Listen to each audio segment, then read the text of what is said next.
We grabbed Randy Draftz, the race director here at Charleston Race Week, the 2011 version here, behind the in front of the Sperry topsider sign. Randy, tough call out there this morning. I mean, explain first. We came down and you had said that offshore course was definitely canceled. What was the reasoning behind that? The seas offshore were 6 to 9 feet, and we've also were worried about getting them back early enough today. We thought we could get probably one race in. And then try to get them back here by 2 o'clock, where we were supposedly having a severe thunderstorm and tornado watches starting to happen. Right. You know, we went out to a professional weather source this morning, you know, and they said it was just not going to be pretty. But we did feel like we were intention was to get inshore racing off because of the inshore conditions. Right. But it was just going to be too difficult to manage offshore for those guys. Right. So then about a half hour later or so, you made the decision to close off the inshore course as well. We were out there. I was out there for a couple hours, and it was, you know, it's certainly windy, but it was very saleable. What was the reasoning really behind that one? Size of the fleets and really the fairness, I think, to everybody. You know, we got 4 good races in yesterday. You know, our intention is to get another 3, maybe 4 races tomorrow. It won't be in survival conditions. It was a real hard call, because I know I've got a bunch of guys here getting ready for the Worlds in Corpus Christi, and they're looking forward to sailing in a lot of breeze.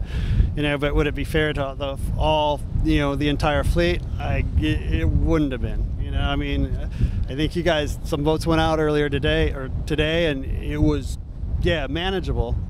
You put a fleet of 47 boats out there, I'm not so sure how manageable it really would have been, you know, in that kind of velocity. So you know, now it's, you know, the wind's coming in as it is. I just got a message on my text not long ago that, you know, we are under a tornado watch.